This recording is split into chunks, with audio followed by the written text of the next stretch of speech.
avec Marceau et Laurence. Marceau, le soir. Radio X. Yes, pour nous joindre en studio, c'est le live à radiox.com. Au téléphone, c'est le 418-670-9098, 1-877-440-2464. S'il se passe quelque chose sur la route, on veut en être informé. Il est journaliste, chroniqueur, auteur, conférencier. C'est un des préférés à Laurence. C'est Christian Page, l'enquêteur du paranormal. Salut Christian! Salut Yannick. Désolé du retard.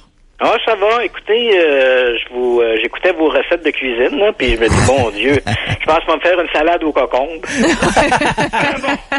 Est-ce qu'il t'est déjà arrivé quelque chose du genre, toi, avec la nourriture? Tomber, tu sais, moi, j'ai tombé sur des Big Mac dans lesquels il y avait de la viande qui était congelée, puis j'ai tombé sur des Big Mac dans lesquels il y avait pas de viande.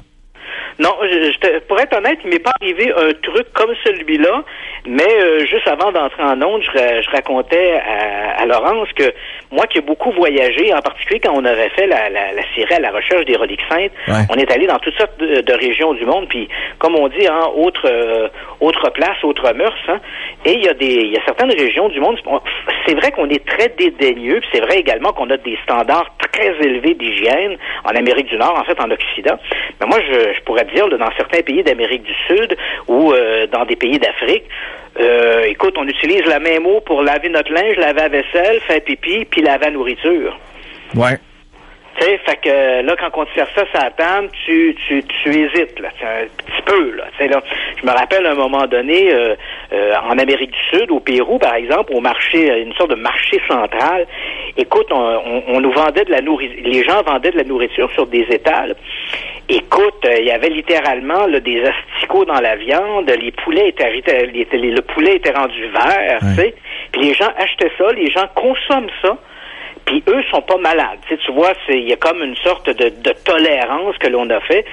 Alors que nous, bien sûr, si toi tu consommes ces aliments-là, ben évidemment tu vas être malade. Là, on n'a pas le même système immunitaire. Ben non, effectivement, tu sais, mais c'est vrai qu'on regarde ça, puis nous, on est très, très, très dédaigneux. On se dit, mon Dieu, je mangerais pas ça. Mais tu me parles de l'Amérique du Sud, tu me parles peut-être, mettons que tu me parles de l'Inde, là. C'est la viande est exposée au marché, là. La viande est dans les airs, là, est dehors, là. Ouais, voilà. Ben, au Pérou, c'est exactement la même chose. Au marché, la viande était comme ça, l'exposée.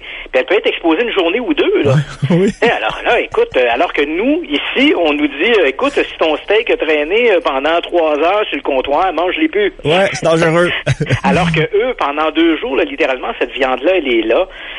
C'est très, très particulier. Tu sais, mais bon, j'imagine que ça, comme tu dis, le système immunitaire s'est fait à ça. C'est sûr qu'on peut toujours questionner cette hygiène-là, mais bon, à trop s'aseptiser aussi, peut-être aussi qu'on affaiblit notre propre système immunitaire, ce qui fait que tu arrives au Mexique, tu bois un peu d'eau, puis finalement, t'as la tourista pendant une semaine. Ah, on s'en souvient tous, hein, quand on l'a une fois. Oui, tu tiens pas loin, tu tiens tous tes produits ménagers pas loin de toi. Hey, pour la chronique de l'enquêteur du paranormal, on parle de la sonde d'exploration Europe. Ouais, en fait, on se prépare à aller vers Europe. Et là, quand on parle de Europe, on ne parle pas de l'Europe, mais on parle de l'une des 67 lunes de Jupiter qui s'appelle Europe. Et tu me diras, ben oui, mais envoyer une sonde vers une lune de Jupiter, de Saturne ou peu importe, c'est pas la première fois qu'on le fait, mais c'est vrai que dans le livre des lieux à visiter, Europe tient une place tout à fait particulière. Parce que cette petite planète, en fait, c'est une des lunes de Jupiter. Cette lune, en fait, est recouverte de glace. On sait ça depuis longtemps. Oui. Et les scientifiques ont émis l'hypothèse que sous cette couche de glace, il pourrait y avoir un océan d'eau liquide. Bon, donc, on a une couche de glace qui fait à peu près 4 km d'épaisseur. Et là, on croit qu'en dessous de cette couche de glace, entre le cœur de la Lune et cette couche de glace, il y aurait un océan qui pourrait atteindre jusqu'à 90 km de profondeur. Hein, pour te donner une idée, là, le Titanic se trouvait à 4 km de profondeur. Et là, on parle d'océan qui pourrait atteindre 90 km de profondeur. En fait, on croit que sur cette lune de Jupiter, la quantité d'eau liquide équivaudrait à peu près à 2 fois les océans de la Terre.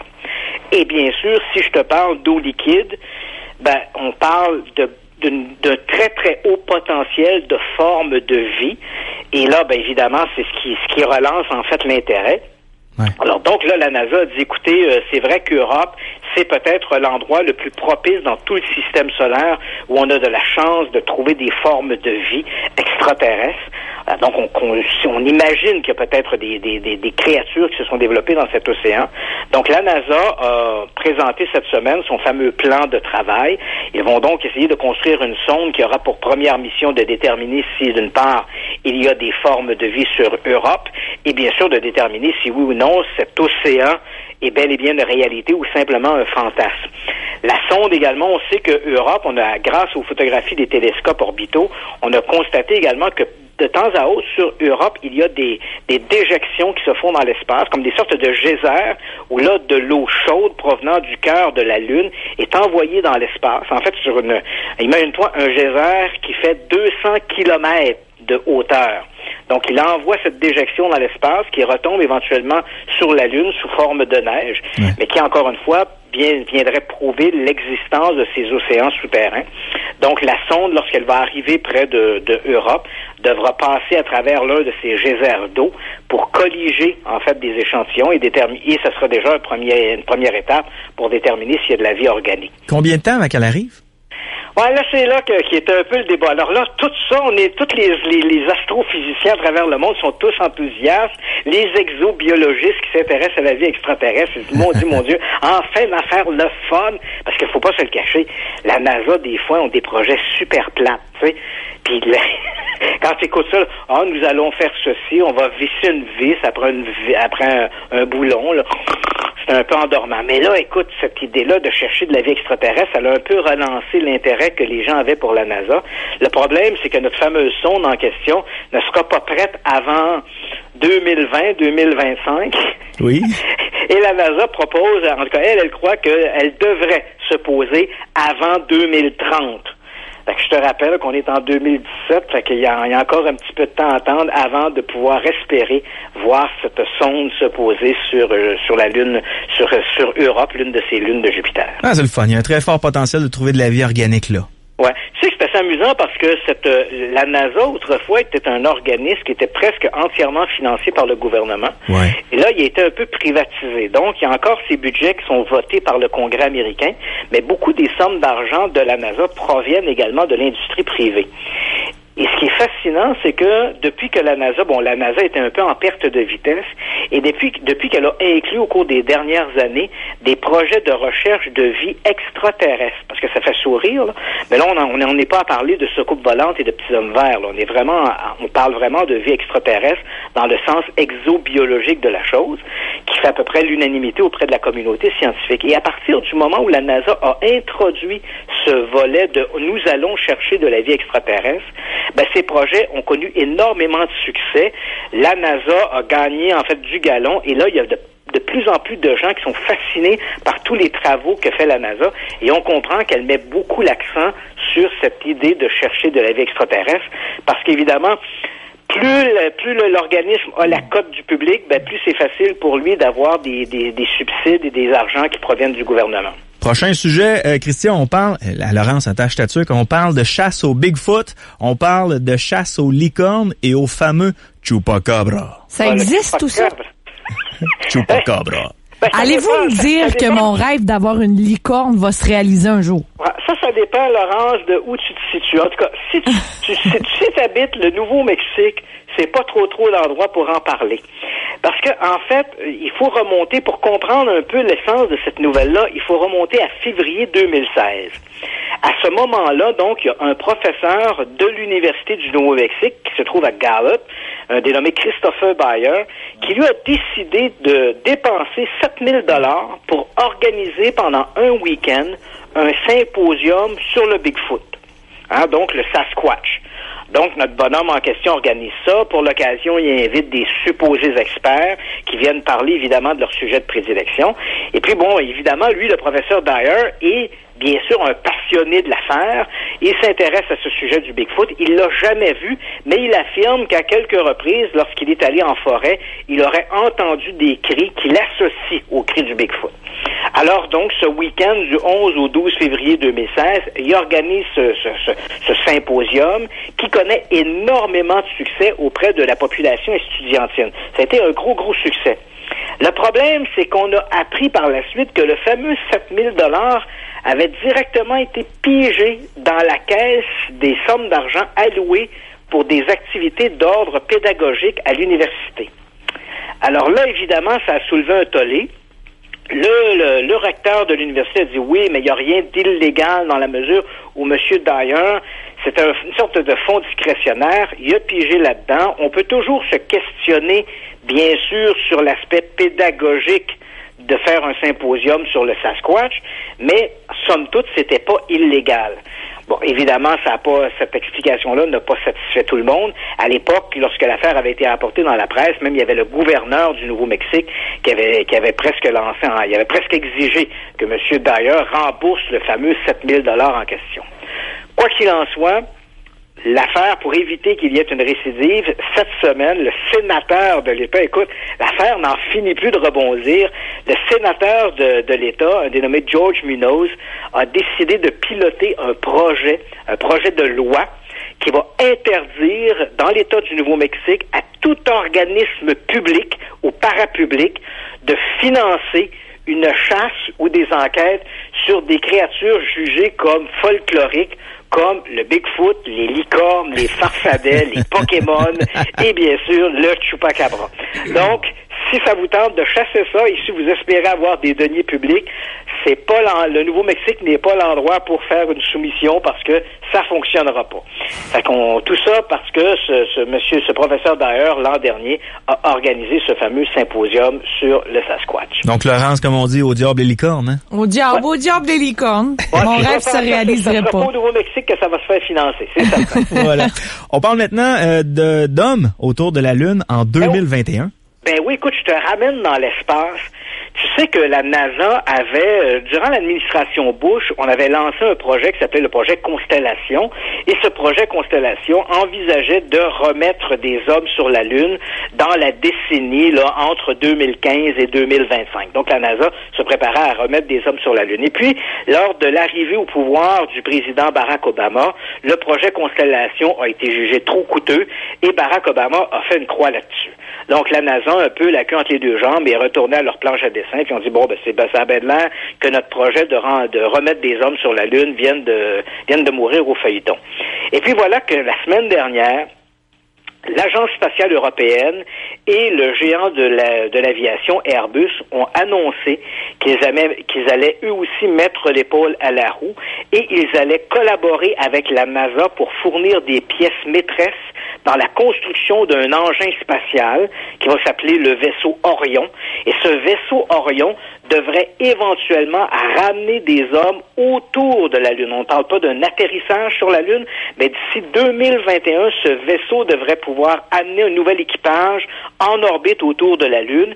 Et ce projet devrait être une première étape visant à un projet beaucoup plus complexe de conquête de l'espace et peut-être même d'envoyer une mission habitée sur Mars.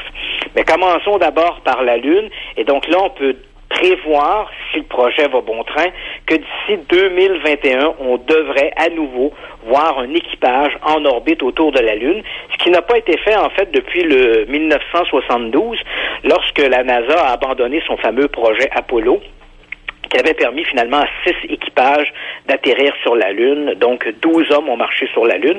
Et il faut quand même dire que, je pense que je t'en avais parlé il y a quelques semaines, de ces 12 hommes qui ont marché sur la Lune, il n'en reste plus que 6 maintenant de vivants. Ouais, ça c'est triste, hein? Ouais. Parce qu'on sait que dans les prochaines années, il n'y en aura plus du tout. Ben, c'est effectivement, parce que là, on parle d'hommes en 2021 qui vont être autour de la Lune. On parle pas d'un atterrissage sur la Lune, puis il n'y a rien de prévu en ce sens-là. Et tous les 6 astronautes encore vivants qui ont marché sur la Lune, tous ont plus de 80 ans. Donc, faut pas se le cacher, ces gens-là en ont beaucoup plus en arrière qu'ils en ont encore en avant, là, tu sais. J'ai bien l'impression qu'avant de revoir des hommes marcher sur la Lune, je pense que tous les astronautes qui ont participé au programme Apollo des missions lunaires seront à ce moment-là décédés, ce qui est quand même très malheureux. Parfait. Prochain sujet, et c'est le dernier. Tu nous parles d'un incident qui a été rendu public et qui remonte au 9 septembre dernier. Un Boeing 737 a dû remettre les gaz. Oui, c'est ça. ça va plaire aux amateurs d'OVNI. Comme tu le mentionnes, ça se passe le 9 septembre dernier. En fait, la nouvelle a été, même si l'événement remonte à quelques mois, c'est la semaine dernière que le Bureau d'enquête de l'aviation civile britannique, qui est à peu près la même chose que nous ici, le Bureau de la sécurité dans les transports, lorsqu'il y a un accident d'avion ou un incident avec des aéronefs. Donc, ce bureau-là, en Grande-Bretagne, a enquêté sur cet incident qui remonte au 9 septembre dernier. Comme tu le mentionnes, il était à ce moment-là 22h15. Il y avait un Boeing 737 de la compagnie Ryanair qui effectuait une liaison entre Dublin et Liverpool. Et à la dernière minute, les contrôleurs aériens ont contacté le pilote pour lui dire de remettre les gaz alors que l'appareil se préparait à se poser à l'aéroport John Lennon. C'est comme ça que s'appelle l'aéroport de Liverpool. Ouais. Donc, on dit au pilote de remettre les gaz. Et pourquoi? Parce qu'apparemment, il y avait un ovni au-dessus de la piste. Alors, il faut comprendre qu'à Liverpool, à l'aéroport de Liverpool et dans bien d'autres aéroports en Grande-Bretagne et aux États-Unis, il y a au-dessus de la tour de contrôle une sorte de poste de guet. Et dans ce poste de guet, durant les heures d'ouverture de l'aéroport, autant de jours que de nuit, des groupes se relaient et observent les pistes avec des jumelles.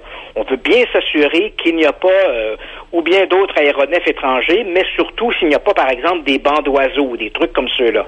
Alors, à ce moment-là, au moment de cet incident du 9 septembre dernier, ces gens qui se trouvaient dans ce poste de garde, vers à peu près 22 heures, ils ont observé des lumières clignotantes qui se trouvaient à peu près 1,5 km de l'aéroport. Je te dis à peu près parce que faut bien comprendre que dans l'obscurité, sans éléments de référence, ça devient excessivement difficile d'évaluer une distance ou une altitude ou même une dimension d'un objet. Quoi qu'il en soit, ces gens-là, à la jumelle, l'objet n'est pas apparu au radar, c'est vraiment une observation visuelle. Les gens qui se trouvaient dans ce poste de guet observent ces lumières. Ils en informent les contrôleurs aériens qui vont finalement demander aux pilotes de remettre les gaz. C'était le vol 448 de Ryanair, comme tu le mentionnes. L'appareil a donc repris de l'altitude et le temps qu'il fasse une longue boucle autour de l'aéroport pour réamorcer sa descente, ces fameuses lumières se sont éloignées et ont disparu dans l'obscurité. L'appareil s'est posé vers à peu près 22h45 sans aucun autre incident, mais tu auras bien compris que lorsque on diffère un atterrissage de cette manière-là à la dernière minute, on demande des comptes, on veut savoir ce qui s'est passé. Donc, le Bureau d'enquête fédéral britannique s'est penché sur l'affaire. Et là, ils arrivent à la conclusion, en fait, ils n'ont pas vraiment une conclusion arrêtée. Ils n'ont pas été en mesure d'identifier de façon formelle quelle était la nature de cet objet, mais selon eux, il pourrait s'agir d'un drone. Et c'est vrai que les drones deviennent, moi-même pour avoir parlé avec des gens dans l'aviation civile canadienne, c'est vrai que les drones deviennent de plus en plus un problème, oui, parce qu'il y a toujours des petits rigolos qui vont faire voler leurs drones près des aéroports. Ils veulent capter des belles images des avions. Mais à ce moment-là, on se rend pas compte à quel point tout ça devient dangereux pour la sécurité à la fois de l'aéronef, la sécurité des passagers.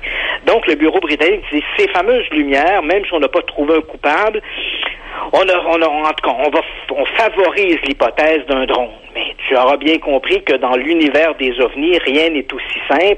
Et les amateurs d'ovnis qui aiment bien diaboliser les organismes civils, eux clament haut et fort que, encore une fois, c'est une campagne de désinformation. On essaie de noyer le poisson, que ces fameuses lumières devaient sans aucun doute être un engin de nature extraterrestre. Et bien sûr, les autorités nous cachent la réalité. Mais enfin, tout ça pour dire que les passagers de ce vol ont été quittes pour une bonne frousse ce 9 septembre dernier. Oui, puis juste pour un complément d'information, tu sais qu'aux États-Unis, on entraîne des aigles pour chasser ces drones-là, pour aller les prendre dans les serres puis les ramener au sol. Oui, absolument. C'est devenu un gros problème et même si les autorités légifèrent, parce qu'il y a des lois, moi qui travaille en télévision, je peux te dire que on peut pas arriver en théorie, on peut pas arriver prendre un drone et le faire voler comme ça n'importe comment, n'importe où. Et si on décide et en particulier si les drones sont d'un bon gros volume. Là. Les drones qu'on utilise en télévision ou en cinéma sont beaucoup plus gros que le petit drone que tu vas acheter pour quelques dizaines de dollars chez Walmart, là. Et ça demande quand même, on doit respecter des règles pour ne pas faire voler ces drones-là dans des situations qui pourraient mettre en danger la vie de civils. bien évidemment, les gens vont au magasin, on s'achète un drone pour quelques dollars, on met des batteries là-dedans et hop, bang, on s'amuse à se promener, à s'amuser avec ça, comme n'importe quel jouet, et on le fait voler parfois dans des endroits où là, bien sûr, on pourrait mettre en danger, soit parce qu'un drone qui tombe sur une voiture au milieu de l'autoroute, tu auras bien compris que essaie de t'imaginer dans la peau du conducteur qui voit ça tomber sur sa voiture, ben évidemment, tu risques l'accident. Oui. Donc, c'est des trucs comme ça, puis là, à plus forte raison, si tu fais voler ton drone tout près d'un aéroport ou des trucs comme ça. Alors, on légifère, mais il n'y a pas vraiment de mesures très mordantes pour empêcher les gens qui utilisent ces drones-là de respecter les règles, et ça peut occasionner des incidents comme celui-là. Mais tu sais, Christian, pour les drones à l'aéroport, ça peut être de l'insouciance, mais je sais pas si tu as entendu parler des épisodes de personnes qui se dotaient de lasers pour pouvoir pointer les lasers dans les yeux des pilotes qui tentaient d'atterrir, mais ça, c'est plus de l'insouciance, là, c'est criminel. Oui, ça c'est de la stupidité, effectivement. Je sais pas si vous avez eu ce genre de problème-là à Québec. Oui. Mais nous, on l'a eu à Montréal, à l'aéroport, à l'aéroport Trudeau. Il faut comprendre qu'on a une autoroute qui passe tout près de l'autoroute 13, et donc des gens se plaçaient tout près de l'autoroute 13, et lorsque les appareils étaient en position d'atterrissage, ben on dardait littéralement ces faisceaux lumineux sur les fenêtres du cockpit. Une aberration. Vraiment, la stupidité des gens, c'est quelque chose qui nous désarme. Hein? Tu sais que Albert Einstein disait, puis on va finir avec ça, mais Albert Einstein disait, il y a deux choses qui sont infinies, l'univers et la stupidité humaine. Puis dans le cas de l'univers, je suis pas encore sûr. Tu sais. Christian Page, un gros merci. Ça m'a fait plaisir. Bonne soirée à tous. On se rejoint la semaine prochaine. Bye bye. Christian Page, l'enquêteur du paranormal, et les journalistes, chroniqueurs, auteurs, plusieurs livres. Et il est aussi conférencier. Allez faire un tour sur sa page christianpage.ca. Vous pouvez aussi aller vous joindre à sa page Facebook, Christian Page. 8h33, courte pause pour nous joindre en studio. C'est le live à radiox.com. Marceau, le soir. Radio